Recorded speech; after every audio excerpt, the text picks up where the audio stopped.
আমার পাড়ায় এক বৃদ্ধ দম্পতি থাকে, যাদের আমি কাকু ও কাকিমা বলেই সম্বোধন করি, বাস করেন। তাহাদের একমাত্র পুত্র সন্তান কর্মসূত্রে দূর দেশে বাস করে এবং বছরে একবার মা বাবার সাথে দেখা করতে বাড়ি আসে। বেশ কয়েক মাস আগে কাকু অসুস্থ বোধ করার সময় কাকিমা আমায় তাহার রক্তচাপ পরীক্ষা করার অনুরোধ করলেন। আমি আমার যন্ত্র দুটি নিয়ে তখনই তাদের বাড়িতে গেলাম। ওই সময় বাড়িতে কাকু ও কাকিমা ছাড়া তাদের বাড়িতে রান্নার কাজে নিযুক্ত এক যুবতী বউ উপস্থিত ছিল। বাড়ির কর্তার অসুস্থতা এবং তাহার রক্তচাপ পরীক্ষা হবে জেনে ওই মেয়েটিও কাজ বন্ধ রেখে কাকুর ঘরেই দাঁড়িয়েছিল। আমি ওই মেয়েটিকে প্রথম দেখে চমকে উঠেছিলাম। মেয়েটি যথেষ্ট লম্বা, ফর্সা এবং শরীরের কোনো অংশে একটুও বাড়তি মেদ নেই। মেয়েটি যথেষ্টই সুন্দরী, যেটা ওদের সমাজে সহজে দেখাই যায় না। মেয়েটি সালোয়ার কুর্তা পরিহিতা আর একটা নেটের ওড়না জড়ানো, যার ভেতর দিয়ে অনেক কিছুর উপস্থিতি জানান দিচ্ছিল। সব মিলিয়ে মেয়েটির নিজস্ব একটি আকর্ষণ ছিল এবং সে যেন ঘরটিকে আলো করে রেখেছিল।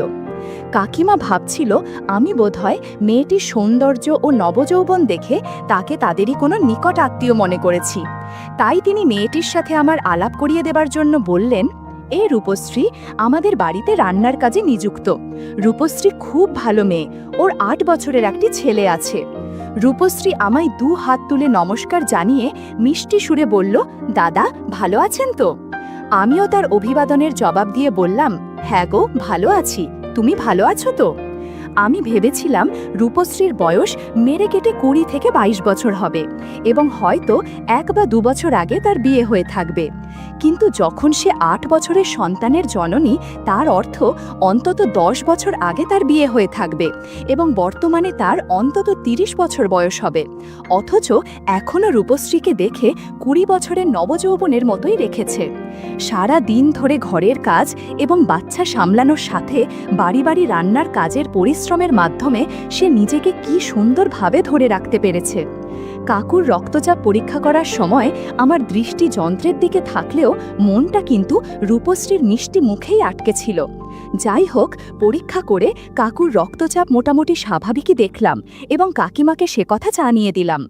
আমি সবেমাত্র রক্তচাপ মাপার যন্ত্রটি তুলে রাখতে যাচ্ছি, তখনই আমার কানে রূপশ্রীর কথা আসলো। রূপশ্রী আমায় বলল, দাদা আপনাকে একটা অনুরোধ করব, আপনি কি আমার রক্তচাপ একটু পরীক্ষা করে দেখবেন? আমার রক্তচাপ প্রায়শই ওঠানামা করে, তাই ডাক্তারবাবু আমায় অন্তত 1 দিন অন্তর পরীক্ষা করিয়ে নেবার পরামর্শ দিয়েছেন, কিন্তু আমার পক্ষে কাজের চাপে সেটা সম্ভব হচ্ছে না। রক্তচাপ পরীক্ষা করার সুবাদে রূপশ্রীকে স্পর্শ করার সুযোগ পাব ভেবেই আমার মনে অদ্ভুত আনন্দ হচ্ছিল। আমি রূপশ্রীকে বললাম, হ্যাঁ কেন করব না, এসো তুমি আমার পাশে বসো, আমি এখনই দেখে নিচ্ছি। রূপশ্রী আমার পাশে বসে ফিস করে বলল, কি দেখবেন? আমার আর কি দেখতে চান? রূপশ্রীর কথা শুনে আমি চমকে উঠলাম। ততক্ষণে কাকু ও কাকিমা দুজনেই পাশের ঘরে চলে গেছেন। আমি রূপশ্রীর দিকে তাকালাম। তার চোখে আমার প্রতি একটা অদ্ভুত আকর্ষণ দেখতে পেলাম। রূপশ্রী আমার সামনে তার একটা হাত এগিয়ে দিল এবং আমায় তার কুর্তার হাতা গুটিয়ে দিতে অনুরোধ করল। রূপশ্রী বিশেষভাবে বেঁকে বসল, যার ফলে হাতা গোটানোর বা বাঁ হাতে রক্তচাপ মাপার যন্ত্রের বন্ধন পরানোর সময় আমার হাতে বেশ কয়েকবার স্পর্শ করল। আমি আবার রূপশ্রীর মুখের দিকে তাকালাম। মুখে সেই দুষ্টুমি মাখানো মুচকি হাসি এবং চোখে আকর্ষণ এবং সমর্পণের ভাব। সে আবার মুচকি হাসি দিয়ে আমায় ফিস করে জিজ্ঞেস করল, হাত দিতে কেমন লাগলো? ভালো লেগেছে? জিনিসটা পছন্দ হয়েছে? আমিও মুচকি হেসে বললাম, খুব ভালো লেগেছে, এটা খুবই সুন্দর। এই বলে আমি স্টেথোস্কোপটা কানে লাগিয়ে পর্যবেক্ষণ করতে লাগলাম। রূপশ্রী আবার ফিস করে বলল, মনে হয় এভাবেই প্রতিদিনই আপনাকে আমার রক্তচাপ পরীক্ষা করে দিতে হবে। আমি সাথেই বললাম, হ্যাঁ তাতে আমি 100 বার রাজি, তবে এখানে নয়, তুমি প্রতিদিন এই সময় আমার বাড়িতে চলে এসো, আমি তোমার রক্তচাপ দেখে দেব।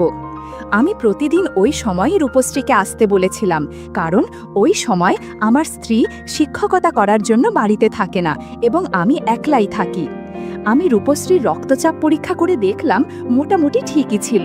রূপশ্রীকে সে কথা জানিয়ে দিতে সে মুচকি হাসির সাথে আসছি, আগামীকাল আপনারই বাড়িতে আবার দেখা হবে বলে রান্নার কাজ করতে চলে গেল। পরের দিন রূপশ্রী ঠিক সময়ে আমার বাড়িতে আসলো। আমি বাড়িতে একাই ছিলাম, তাই সাথে সাথেই তাকে আমার ঘরে ঢুকিয়ে নিয়ে সদর দরজা বন্ধ করে দিলাম। সেদিন রূপশ্রীকে ভীষণ সুন্দর দেখাচ্ছিল। খোলা ঘন কালো চুল, চোখের কোলে খুবই সরু কাজলের লাইন, পরনে ছিল লেগিংস আর কুর্তি আর একটা ওড়না। তার ফর্সা হাত ও পায়ের আঙুলের নখগুলি সুন্দরভাবে ট্রিম করা এবং খয়েরি নেলপালিশ লাগানো। আমি রক্তচাপ মাপার যন্ত্রটি খুলে ওর হাতে বাঁধছিলাম আর পরীক্ষা করছিলাম। রূপশ্রী মুচকি হেসে বলল, দাদা, ওইভাবে চাপ দিলে তো আমার রক্তচাপ আরও বেড়ে যাবে। আমিও মুচকি হেসে বললাম, সমস্যা নেই, আমি ঠিক করে দিব। রূপশ্রী আমার কথার জবাবে মুচকি হেসে বলল, হ্যাঁ, সেটা আমি টের পাচ্ছি। আমি দেখলাম রূপশ্রীর রক্তচাপ ঠিকই আছে। গতকালও তো রক্তচাপ ঠিকই ছিল। আমি তাকে এই কথা জানাতে সে হেসে বলল, ঠিক আছে দাদা, আমি আগামীকাল আবার এই সময় রক্তচাপ পরীক্ষা করাতে আসব। এই বলে রূপশ্রী ওই দিন চলে গেল। পরের দিন সকালে রূপশ্রী আবার আমার বাড়িতে এলো। সেদিন তার পরনে ছিল লেহেঙ্গা। আমি জীবনে এই প্রথমবার কোনো লেহেঙ্গা পরিহিতা কাজের মেয়েকে রান্নার কাজে আসতে দেখলাম। কেমন যেন মনে হলো। রূপশ্রী কিন্তু খুবই সাবলীলভাবে আমার বিছানার ওপর বসল রক্তচাপ পরীক্ষা করানোর জন্য। আমি আগের দিনের মতোই তার পরীক্ষা করলাম। রূপশ্রী হেসে বলল, দাদা, আপনি যা করছেন তাতে তো আপনারও রক্তচাপ বেড়ে যাচ্ছে। রূপশ্রীর কথায় আমার একটু লজ্জা লাগলো। রূপশ্রী আবারও ইয়ার্কি করে বলল, ছেড়ে দিন দাদা, আমি তো দেখেই ফেলেছি, তাই আর লুকাতে হবে না। না, ওই দিনও আমি রূপশ্রীর রক্তচাপে কোনো অসঙ্গতি পাইনি। আমি বললাম, আচ্ছা রূপশ্রী, তোমার পরিবার সম্পর্কে কিছু বলো। রূপশ্রী বলল, দাদা, 10 বছর হলো আমার বিয়ে হয়েছে। বিয়ের 2 বছরের মাথায় আমার ছেলে জন্মেছিল। আমার স্বামী বাহিরে অন্য শহরে কাজ করে এবং বছরে 1বার বা 2বার বাড়ি আসে। তখন ওই কদিন আমি স্বামীর সঙ্গ পাই। বর্তমানে আমার 30 বছর বয়স। দিনের পর দিন স্বামী ছাড়া একা থাকতে আমার খুবই কষ্ট হয়, কিন্তু আমায় মুখ বুঝে সেটা সহ্য করতে হচ্ছে। দাদা, আপনার পাশে থাকলে আমার বেশ ভালো লাগে। আমার মনে হচ্ছে আপনি আমারই সমবয়সী বা হয়তো একটু বড়, তাই আমি আপনাকে আমার স্বামীর অনুপস্থিতিতে পেতে চাই। আপনাকে আমি সরাসরি প্রশ্ন করছি, আপনি কি আমার সাথে সময় কাটাবেন? আমি নির্বাক হয়ে এতক্ষণ রূপশ্রীর কথা শুনছিলাম। আমি মনে মনে ভাবলাম, তাহলে এটাই হচ্ছে মূল কারণ, আমার কাছে রক্তচাপ পরীক্ষা করার মূল কারণ। রূপশ্রী লাজুক গলায় বলল, দাদা, আপনি অমন করে আমার দিকে তাকিয়ে আছেন কেন? আমি মুচকি হেসে বললাম, আজ আমার বাড়িতে স্বর্গ থেকে সোজা এক অপ্সরা নেমে এসেছে, তাকেই দেখছি। বিশ্বাস করো, তোমার মতো মেয়ে জীবনে দেখিনি। আমার মাথায় কিছু বিষয় ঘুরপাক খাচ্ছিল, যে কারণে আমি একটু স্থির হয়েছিলাম। বোধহয় রূপশ্রী আমার মনের কথা বুঝতে পেরেছিল, তাই সে আমায় বলল, দাদা, হঠাৎ ঝিমিয়ে পড়লেন কেন? কি চিন্তা করছেন? ভয় পাচ্ছেন যদি আমার কোনো সমস্যা হয়ে যায়? না দাদা, কোনো চিন্তা করবেন না। আমি গতকাল থেকেই আপনার কাছে আসার আগে ঔষধ খেয়ে নিচ্ছি, তাই আপনার টেনশন করতে হবে না। আপনি নিশ্চিন্ত মনে পর্যবেক্ষণ করো। বন্ধুরা, তোমরা নিশ্চয়ই বুঝতে পেরেছ আমি কি বোঝাচ্ছি। ইউটিউবের কড়া নিয়মের কারণে এসব ঘটনা সরাসরি বলা যাচ্ছে না। তোমরা কমেন্টে দেয়া লিংক থেকে আমার ওয়েবসাইট ভিজিট করো, সেখানে একদম খোলামেলা গল্প দেয়া আছে।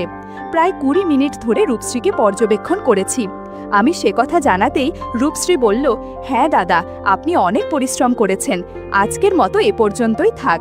রূপশ্রী বলল, ঠিক আছে দাদা, তাহলে এবার আমি আসি, আগামীকাল আবার এই সময় আসব। পরের দিন রূপশ্রী ঠিক সময় আমার বাড়িতে এলো। আজ রূপশ্রী শাড়ি পরে এসেছে এবং এই পোশাকেও তাকে ভীষণ সুন্দর লাগছে। রূপশ্রী মুচকি হেসে বলল, দাদা, ভালো আছেন তো? রাতে ঘুমিয়েছিলেন তো, নাকি আমার কথা ভেবে জেগেই রাত কাটিয়ে দিয়েছিলেন? আমি শুধু হ্যাঁ আর হুম বলে উত্তর দিলাম। আগের দিনের মতোই আমি ওর পর্যবেক্ষণ করতে লাগলাম। বাড়িতে আমার স্ত্রী না থাকায় বেশ সুবিধা হচ্ছিল। এদিকে রূপশ্রীও সময় কাটানোর জন্য আমার মতো একজন ডাক্তার পেয়েছে, যে তার স্বামীর উপস্থিতি বুঝতে দেয় না। দিনের পর দিন এভাবেই চলতে থাকে পর্যবেক্ষণের কাজ। বন্ধুরা, ইউটিউবের গল্পগুলো শুনে মজা না পেলে আমার ওয়েবসাইটে দেয়া গল্পগুলো শুনতে পারো। সেখানে প্রতিদিন খোলামেলা গল্প আপলোড করা হয়। কমেন্টে ওয়েবসাইটের লিংক দেয়া আছে।